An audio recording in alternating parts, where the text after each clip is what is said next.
जिंदगी में उम्मीद का साथ मत छोड़ना। यह कहानी एक दिव्यांग राजा की है जिसके राज्य में कोई भी परेशानी या समस्या नहीं थी। सभी लोग उस राजा से बहुत खुश थे और ऊपर वाले से धन्यवाद करते थे कि इतने अच्छे राजा को उनके ज़िंदगी में भेजे हैं। वह राजा दिव्यांग था, उसकी एक आँख नहीं थी और एक पैर नहीं था, लेकिन फिर भी राजा को इस बात का कोई मलाल नहीं था। एक दिन राजा अपने महल के गलियारे में घूमते हुए अपने पूर्वजों की लगी तस्वीर को देख रहा था और सोच रहा था कि मेरे पिताजी इतने शूरवीर थे, उनके पिताजी इतने शूरवीर थे, हमें इतने शूरवीर खानदान में जन्म लेने का मौका मिला। यह ऊपर वाले का धन्यवाद है। राजा ने सभी चित्र को देखते हुए आखिरी चित्र तक पहुंचा और फिर उस खाली जगह को देखा तो वह चिंता में पड़ गया, क्योंकि उसे मालूम था कि अब यहाँ जो तस्वीर लगेगी वह उसी की लगेगी। लेकिन राजा को इस बात की चिंता नहीं थी कि वह मर जाएगा। चिंता इस बात की थी कि वह जो पेंटिंग लगे वहाँ जो पेंटिंग लगेगी वो कैसी लगेगी।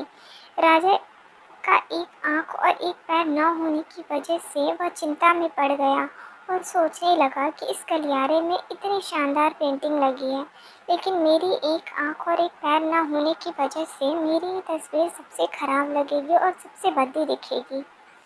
राजा ने सोचा कि मेरे मरने के बाद पता नहीं कैसी पेंटिंग बनेगी, और क्यों ना मैं अपने जीते जी ही एक शानदार पेंटिंग बनवाऊँ ताकि मुझे ये सुकून मिल जाए कि मेरी यहाँ अच्छी पेंटिंग लगेगी। अब उस राज्य में ऐलान करवा दिया गया और सभी पेंटर्स को बुलाया गया और कहा गया कि जो भी पेंटर राजा का शानदार पेंटिंग बनाएगा उसे शानदार इनाम मिलेगा। अब सभी पेंटर राज्य में आए और उन पेंटर को पता था कि अगर शानदार पेंटिंग बनेगा तो शानदार इनाम तो मिलेगा, लेकिन जिस राजा का एक आंख नहीं है और एक पैर नहीं है उसका शानदार पेंटिंग कैसे बनेगा। पेंटर सोच रहे थे कि इनाम का तो पता नहीं, लेकिन अगर शानदार पेंटिंग नहीं बनी और राजा गुस्सा हो गया तो सज़ा मिलेगी।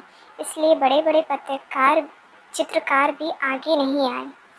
तभी उसमें से एक लड़का बोला, राजा साहब मैं आपकी पेंटिंग बनाना चाहता हूँ, मुझे 24 घंटे का वक्त दीजिए। अब सभी बड़े बड़े पेंटर हैरान हो गए कि ये लड़का क्या पेंटिंग बनाएगा, और अगर राजा को पेंटिंग नहीं पसंद आई तो इसे सज़ा ज़रूर मिलेगी। राजा बोला ठीक है, आप बना कर आइए। अगले दिन वह लड़का तस्वीर बनाकर लाने वाला था और दरबार पूरी तरह से भर चुका था। लोग दूर दूर से ये देखने के लिए आए थे कि वह लड़का कैसा पेंटिंग बनाकर लाएगा। अब लड़का जब उस राजा की पेंटिंग बनाकर लाया तो लोग आश्चर्यचकित रह गए। सब लोग ज़ोर ज़ोर से तालियां बजाने लगे, सीटी बजाने लगे, और जब राजा ने उस पेंटिंग को देखा तो वह खुश हो गया और बोला कि वाह, इससे अच्छी पेंटिंग तो इस पूरे गलियारे में नहीं है। राजा ने उस लड़के को बहुत सारा इनाम दिया। अब आप सोच रहे होंगे कि राजा की क्या पेंटिंग बनी होगी जिसकी एक आँख नहीं है और एक पैर नहीं है, कैसा पेंटिंग बना होगा। उस तस्वीर में लड़के ने उस राजा को एक घोड़े पर सवार किया था। एक साइड से उस राजा का एक पैर दिख रहा था और राजा तीरंदाजी करते हुए निशाना लगा रहा था, और निशाना लगते वक्त एक आंख बंद हो जाती और उस लड़के ने उस राजा की वही आंख बंद की थी जो राजा के पास नहीं थी। इस तरह से उस लड़के ने राजा को निशाना लगाते हुए घोड़े के ऊपर सवार दिखाया, जिससे एक आंख बंद और एक ही पैर दिखाया गया। इतना शानदार पेंटिंग बनाया था कि वह अब तक की सबसे सर्वश्रेष्ठ पेंटिंग थी।